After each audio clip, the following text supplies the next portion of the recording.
There's nothing to writing. All you do is sit down at a typewriter and bleed. Hello, bleeders. Welcome back. I am excited to try something a little different today. I discovered a new podcast that I really like, and it's also about book writing and publishing, so I wanted to share it with you. The podcast is called The Book I Had to Write, and it's hosted by book coach Paul Zakrzewski. And I love that he brings that book coach perspective into his interviews with leading authors, memoir writers, journalists, and other coaches. They share stories about how they wrote some of today's most compelling, influential nonfiction. And they also offer tips and tricks about the frustrating but sometimes life-changing process of getting a book published. The guest in today's episode is memoir writer and narratively editor Lilly Dancyger, who also just happens to be one of my favorite follows on Twitter. Lilly's dad was actually an artist in the 1980s East Village art scene, and though he unfortunately passed away when she was still a kid, he became the subject of her unwitting memoir about him as she was attempting to archive and share his work. But as they do, the project took on a life of its own. So in this interview, Lilly and Paul unpack that long process of researching this book, kind of like a detective on a case, and how it evolved over time and ultimately led to some personal healing. There is so much great stuff in this episode, so without further ado, I hope you enjoy this special preview of The Book I Had to Write.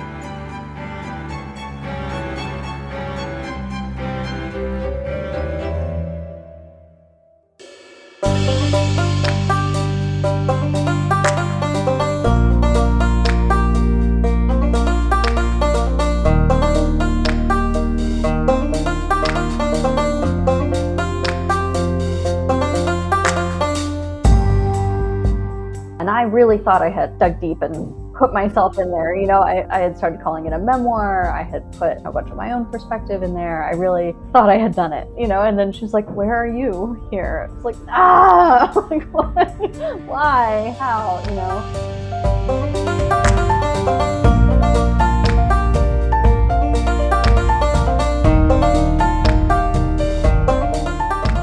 know? Welcome to The Book I Had to Write. This is the podcast where I talk to authors about their most compelling stories and why these journeys matter to anyone who wants to publish.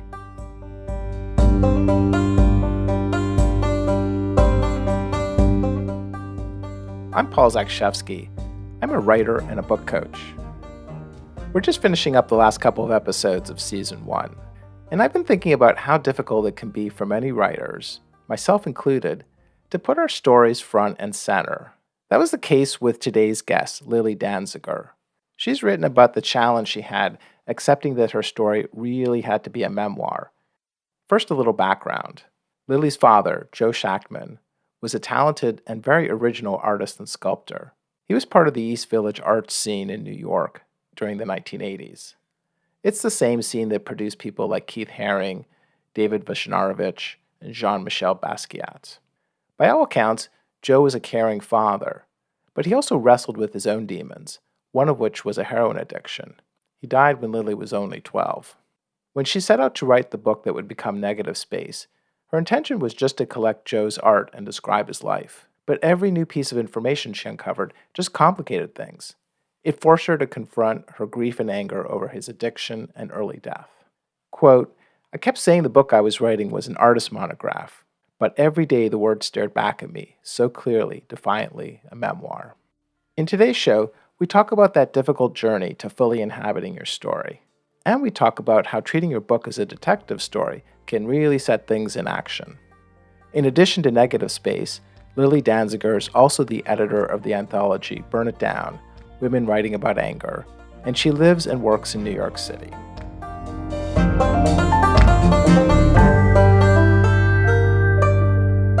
Welcome, Lilly, and thanks so much for doing this interview. Yeah, thanks for having me. So, for folks who may not be familiar with your book, how do you find yourself describing it? I tend to say that it's an art book / memoir.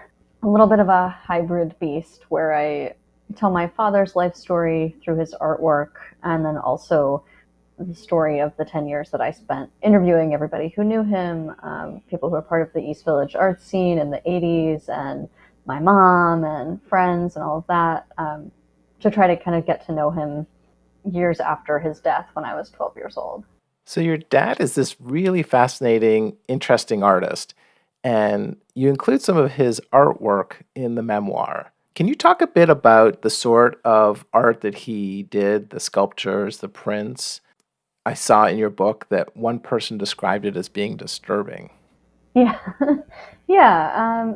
So he was very prolific, and he worked in a lot of different mediums. He made a lot of woodcuts and prints, which I included a lot of, partly because they translated best to black and white. So most of them are black and white already. And also a lot of sculpture, some carved wood, and a lot of found materials. And he worked kind of within different genres of images, which provided kind of the timeline and backbone for the book. So there were deer, and there are a lot of deer with human hands for antlers, this kind of like morphing half man, half deer creature.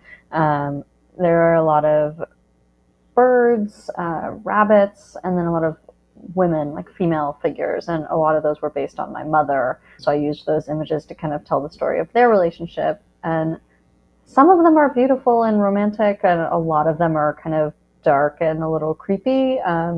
There's a series called Bad Barbies, which I grew up with and loved as a kid, and I still have a bunch of them in my apartment. There are a lot of found material. There's some cast lead, some knife blades, some animal bones, a couple bird wings, some ball bearings, and sewing machine parts, and broken glass, and all kinds of stuff that he found, along with human hair. And they don't have heads or arms. They're just like torsos with pointy legs and then ponytails. So they're a little bit creepy, but I find them very beautiful. This is a podcast, so people won't see it, but I'm assuming that that piece behind you is one of his. Yeah, there's a big owl drawing right behind me. I kind of hung it there so it'll look like it's on my shoulder during Zoom calls. I also feel like a big part of your book has to do with place, and specifically the East Village of your dad's time, and also the East Village of your own early 20s. For folks who might not be familiar with that part of New York, I'm wondering if you could describe a bit some of the places that you talk about in your book. I'm thinking about some of the punk clubs like ABC Nerio and the artist galleries. What did these places look like? What attracted you to them? Yeah, my parents and I moved back and forth across the country a lot, and we came home to New York right before I started high school. It was 2 years after my father had died, and I was like finally back home, and just running around the East Village and all these places. Yeah, ABC No Rio was a big one. Yaffa Cafe, Tompkins Square Park, C Squat, the East River.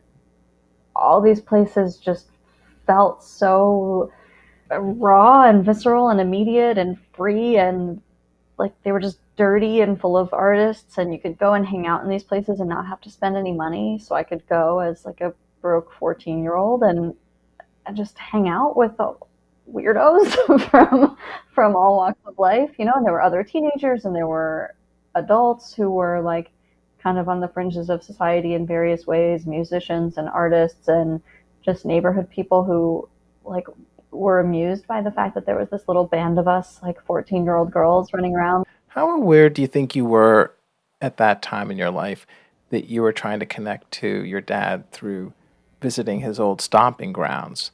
Was that operating for you at the time? Kind of.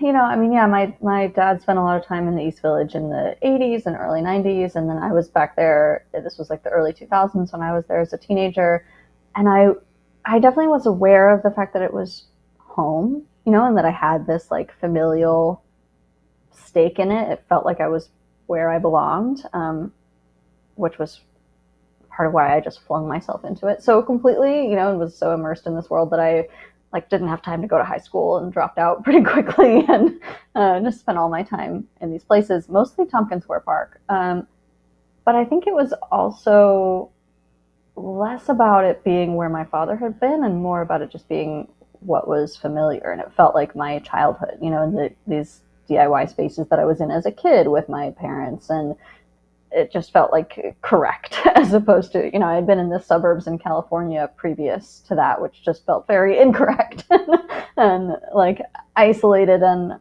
weird and creepy. And I hated it, and I couldn't connect with anybody there. And I didn't know what I was supposed to do with myself. Even when I tried to make friends with the kind of dropouts and weirdos, was like, what? So we just stand in this 7-Eleven parking lot? That's it? That was not enough for me. It was a very formative part of some people's teenage years. Yeah. And you were in Carmel, California, right? We were in Carmel when I was in 4th and 5th grade, but right before we came back to New York, we were in Marina, which is it's in that same Monterey County, but it's like less coastal beautiful than Carmel and more just like kind of bleak suburban. One of the other aspects of the memoir is that your father also struggled with an addiction, with heroin addiction. And I saw that you teach a workshop in writing about addiction, and it's something I'm really interested in. Since you work with writers around this topic, what is it you think that people don't understand about addiction and addicts? What, in your view, kind of goes missing? Well, I think the biggest thing, and this is a workshop that I co-teach with Erin Carr, who wrote a memoir about her own addiction, and so it's really interesting working with her because we can kind of come at it from both perspectives, right? Writing about a loved one, writing about yourself, and I think in both cases there's this tendency to flatten, and you write about somebody struggling with addiction and they become an addict, and that's who they are, that's their narrative function, that's their whole identity, and the humanity and everything else that they are kind of disappears, which was something that I worked really hard to not let happen. And writing about my father, and both of my parents struggled with addiction, but my mom eventually got and stayed clean. But for both of them, and especially my father, since he wasn't here to tell his part of the story, I really wanted to make it not a story about my father, the heroin addict, right? It was a story about my father and a man and an artist, and also he struggled with addiction, which is not to minimize it, right? I didn't want to gloss over it and pretend that it wasn't a big deal or a big part of the story. It unfortunately was a very big part of my family's story, but it wasn't all there is. You say at one point in the memoir where you're meeting one of your dad's friends that it's not the thing that you wanted to bring up right away about your dad. Yeah, and it was very intentional doing that in the story as well. I wanted to establish him as a character and establish our relationship and his humor and his creativity and all of these other things, and then dive into this dark part. Because I felt like if I started with that, then people would fill in all the gaps in their mind, and they think they know the whole story when you tell somebody that somebody struggles with addiction. There are cultural narratives or cliches that people fall into. Yeah, and they assume, I got a lot of assumptions that like he couldn't have been a good father, right? Yeah, he messed up in some pretty significant ways, but he was also a great father in a lot of ways, and I wanted that to be visible. You also write pretty powerfully, not just about the grief that you felt, but also the anger underneath that. Yeah. And you have an anthology, actually, about women's anger and the power of women's anger called Burn It Down. When you coach or work with writers, what's your approach? What is it that you talk to women about in terms of accessing that anger?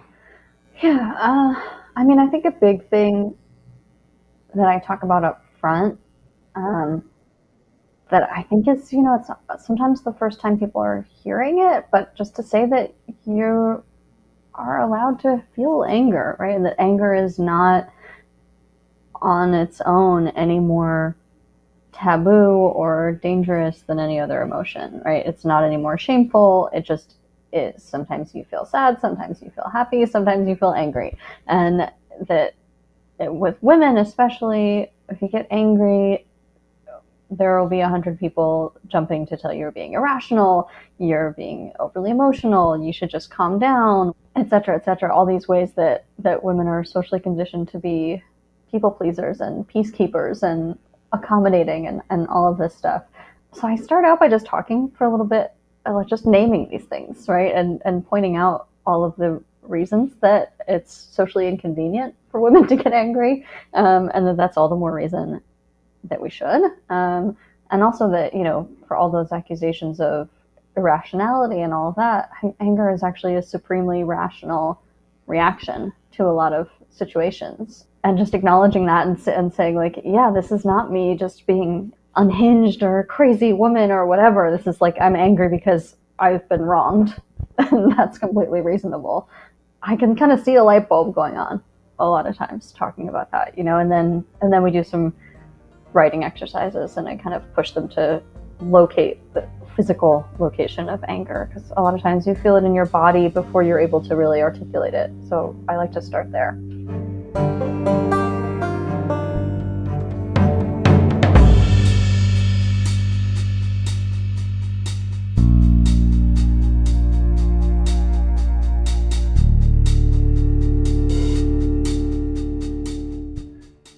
So I know this book took several years for you to write, and I'm wondering if you could walk me through that process. Like, what changed for you over all those different drafts?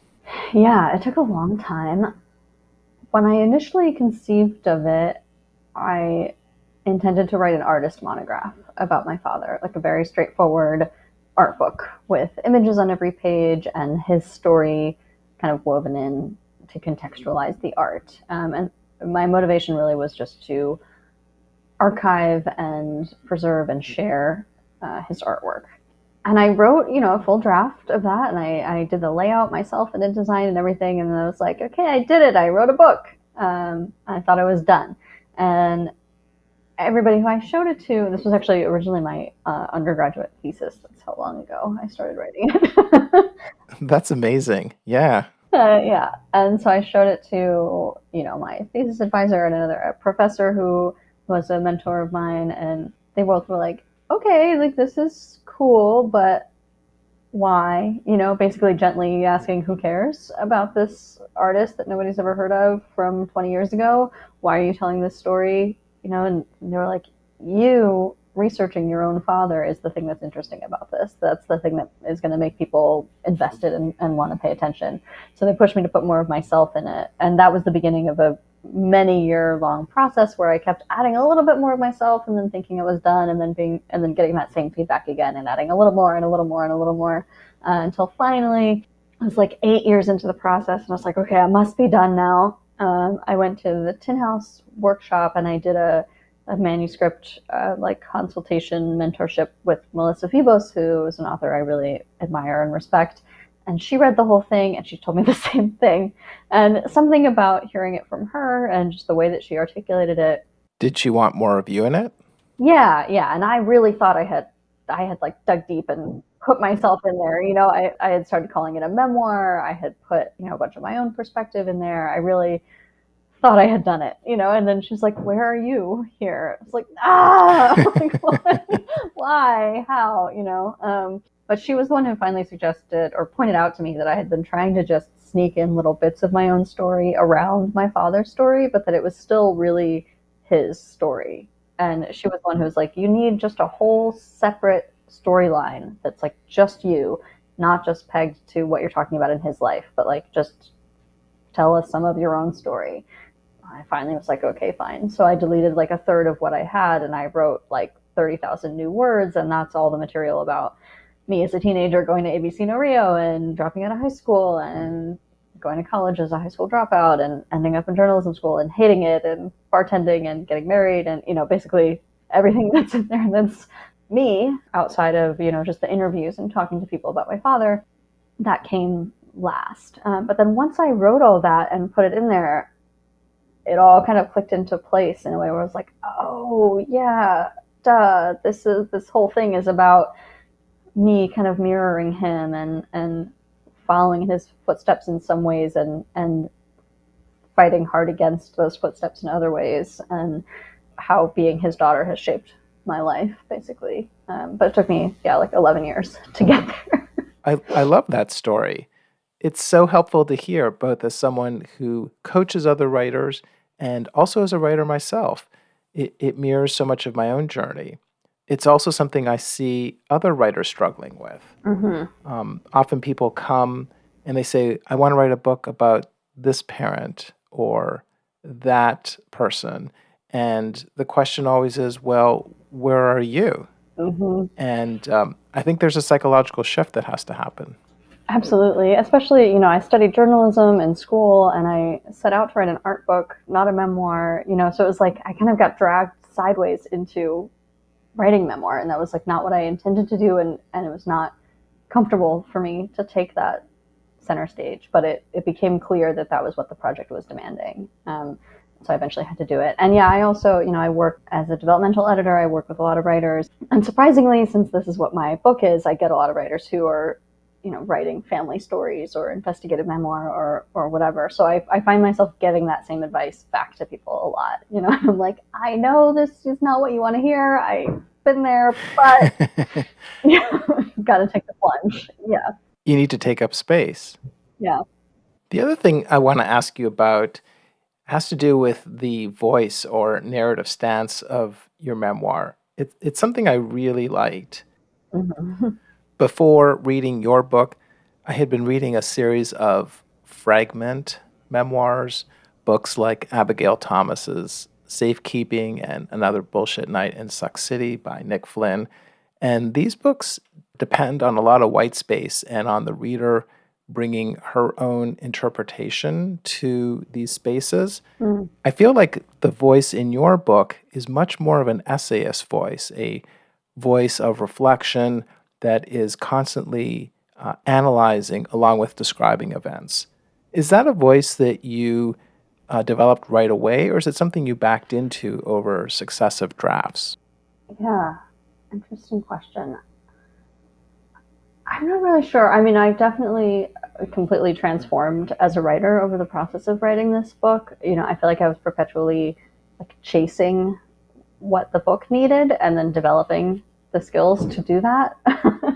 That's like the best. Yeah, it was great. Looking back on it, I'm like, oh, that's so cool. It taught me how to be a writer. At the time, I was just like, damn it. I thought I was done. I just want to finish this thing. But I think I had to push myself and kind of be pushed to do a lot of that direct articulation, and spelling out the connection within my father's story, like between his artwork and his life, and then also between my story and his. I think I initially tended toward more of a just like, I'm going to set these two things next to each other and that's going to be enough. And the reader can draw those connections. But I got a lot of feedback of, wanting more insight, more reflection, more emotion. So I was like, what do you mean you want me to spell out the emotion? Like this is a scene about me at 7 years old going to a methadone clinic with my mother. Like I need to tell you that that's fucked up. But, but you have to kind of, I think, contextualize and articulate the impact and the importance of a key scene like that. Otherwise, it's just voyeuristic.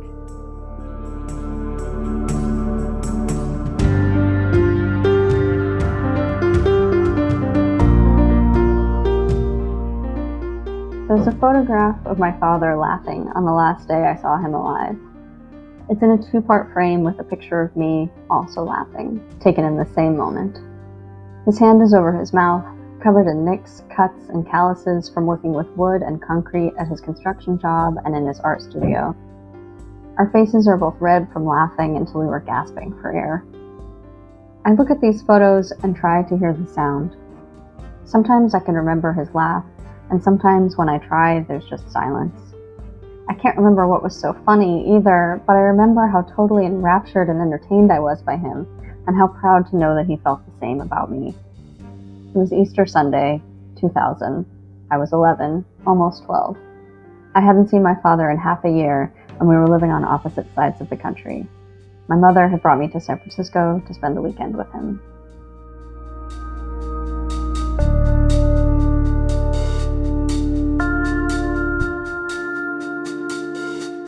I read the essay that you wrote about selling your book early on and feeling like you had gotten a bad deal.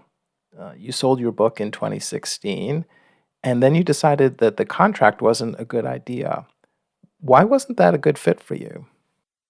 In the same way that I had to learn what I was doing as a writer in the process of writing the book, I also had to learn the industry. I'm a working class kid from, I didn't have parents in academia or anywhere near publishing or anything like that that could kind of explain to me how to make a deal for your creative work. And so, especially after so many years of submitting and rejection, I kept thinking I was done and submitting the book, and then it would get rejected and I would realize I'd have to revise it, and then I would do it all over again.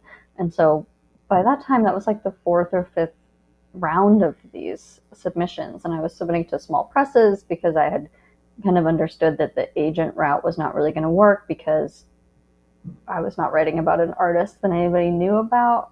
So like the art book publishers were not interested, and then the kind of mainstream memoir publishers were like, this is an art book, what are we supposed to do with this? So it was kind of in this in-between space that's hard to sell in like commercial markets.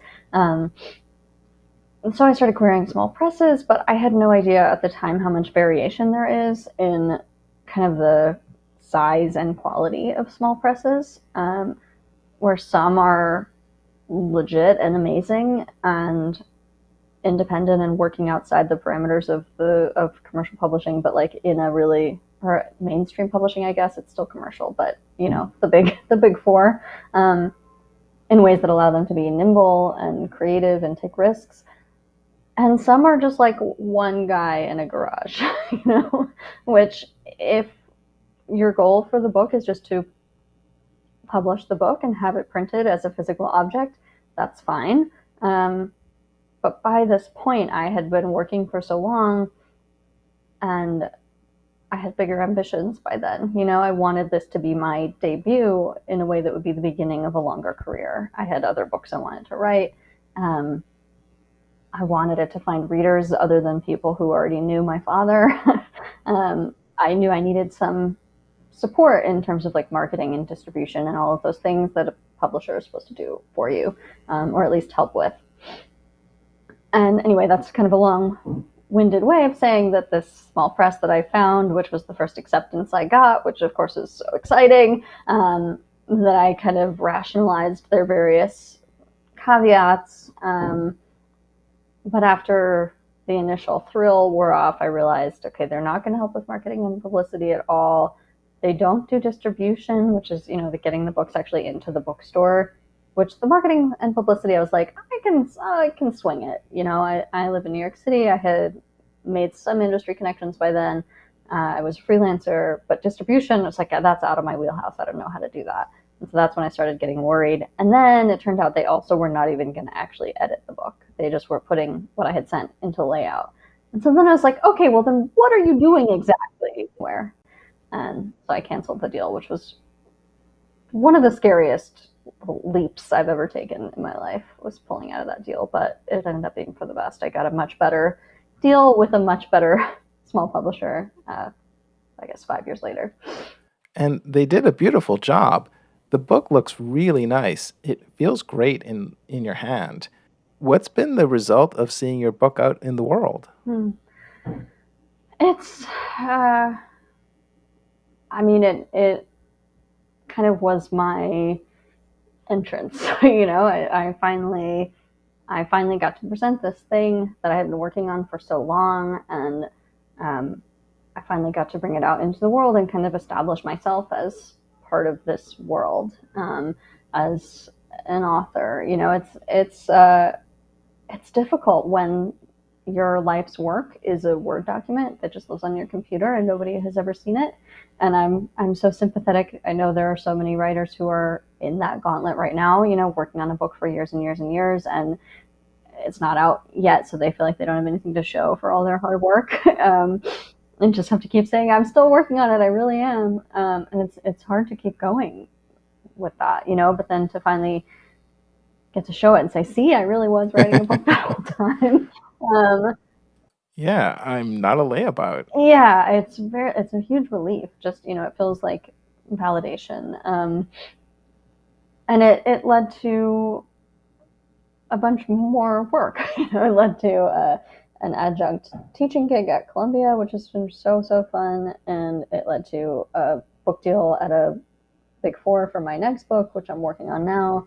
And actually got an advance so I can do a little bit less other work while writing the book. And yeah, now it also just personally absorbed so much of my energy and emotion and attention for so long, and it was such a fraught first project in a lot of ways, because it was not just my first book, it was also this book of my father's art, and so I felt him kind of looking over my shoulder, waiting for me to be done the whole time I was working on it, and like, are you going to finish this? Are you going to get it out there? Or what is this? Are you doing it or not? And so being able to finally do that for him as well as for myself was a huge relief. This is a weird question, but it occurred to me as you were answering. Do you feel like in some way that putting this story in between two covers, did it help shift something in your relationship with your dad? I think it definitely did. I mean, just the process itself, spending 10 years talking to people who knew him and reading his letters and really deeply studying his artwork. It's stuff I've lived with, this stuff my whole life. It just is always there, right? But looking at it so closely and trying to read it for meaning, and contextualizing it with all these versions of him that I didn't get to see as a kid, I think achieved one of the major goals of the book, which was to get to know him better. And yeah, it feels in a way like, completing the year of mourning, right? They're in a lot of religions, but yeah, in Jewish religion, there's like a very specific kind of process. 11 months. Yeah, yeah, and you do this thing, and then you have done it, right? You've done your duty of mourning, and then you can go about and live your life. And it doesn't mean that you don't still miss the person. It doesn't mean you don't carry grief, but you've completed the act of mourning. And so it feels very much like that, even though it took 11 years, not 11 months. And then you mentioned a moment ago that you've sold an essay collection. I understand it's a blend of memoir and cultural reflection. How is that going? It's going great. Everybody always says the second book is harder, but that has not been my experience so far. I mean, knock on wood, I'm like halfway done. Who knows? A wrench could be thrown in, but it's going so smoothly, comparatively, partly because I set out knowing what the book was going to be, and I'm not, chasing this dim light up a foggy mountain, like trying to, like, not knowing where I'm going or what I'm chasing or what's next or how far I have to go or any of that. It's just I have 10 essays to write. I'm writing them one at a time. I'm revising them. I'm making progress. I'm seeing the word count go up. It's like... And then you're also teaching classes. We've talked about a couple of them already in the interview. A different one really caught my eye. It's called Writing as a Detective Story.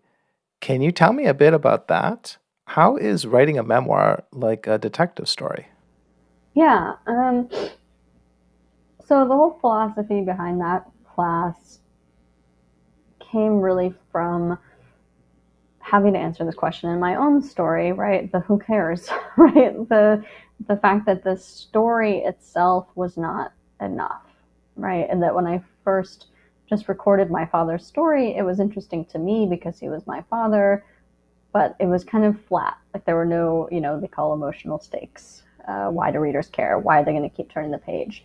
And I eventually realized that it was my questioning, right? My search, the thing that was going to pull readers through was me, the thing that would, all the reasons that I had to keep going and keep asking questions, and the specific questions that I felt like I needed to answer, the things I was really trying to figure out about my father and why, what that would mean for my life. That became kind of the backbone of the story. And I kind of started to think of it as being like a detective, right? There are clues and there are twists and there are moments where you think you've solved it, but then it all falls apart because something's not what you thought it was. And all, it's a very classic story structure. We're all familiar with that, right? From like Sherlock Holmes to Law and Order, it's like, it's everywhere. And as I started getting editing clients who are kind of doing a similar kind of work where they're uncovering a family story or even, investigating something in their own lives, I found myself asking that same question again, right? Of like, why? Why do you need to know this? Why do you need to tell this story? What's pulling you through the story? What are you trying to figure out? Because just laying the facts out is not exciting, right? If that's like saying the so-and-so killed so-and-so. It's like, okay, so what, right? That's, you've sucked all the mystery out of it, but take me on a journey. So I developed this workshop where the premise is basically, I call it the internal arc, right? The questioning and searching and shifting perspective as an alternative or at least a complement to external plot, and with the premise being that sometimes the questions that you're asking are more interesting than just the events of the story that you're telling. I love that. That's great. It's often said that memoir is not about what happened to you, but it's about what you make of it. Exactly. Yeah. So this is kind of just like a subset of that, right? And yeah, the investigation and how to make an investigation feel exciting and juicy for the length of a book. So if people want to find out more about you and your workshops, where should they go? My website is lillydancyger.com. I assume the spelling of that will be somewhere written. Yeah, it will indeed. Yeah, that's where you can find stuff about negative space and also my anthology, Burn It Down, and my independent workshops and my editing services as well. It's all there. Well, Lilly, I want to thank you so much for your time today. I've really enjoyed talking with you. I loved your book, and the conversation has been really illuminating. Thank you. Thanks so much for having me.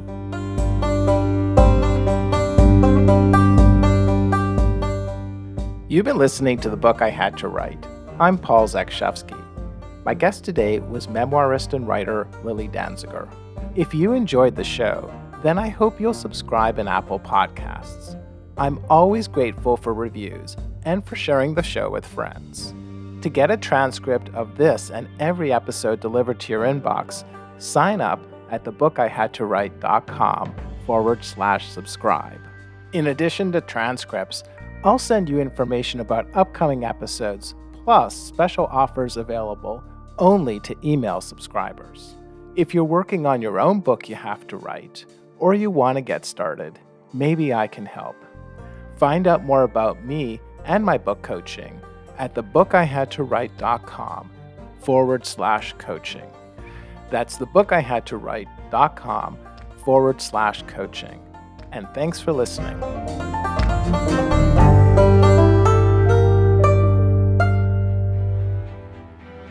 I hope you like this episode. Lilly's publishing journey is a fantastic inspiration to go with your gut when something doesn't feel right. It is hard to wait. It is so hard to wait. But when you're publishing a book, you want to get it right, and the patience really seems to pay off.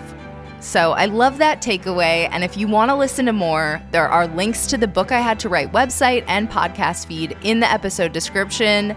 And I will be back next Thursday with an all-new episode of The Bleeders. In the meantime, happy bleeding!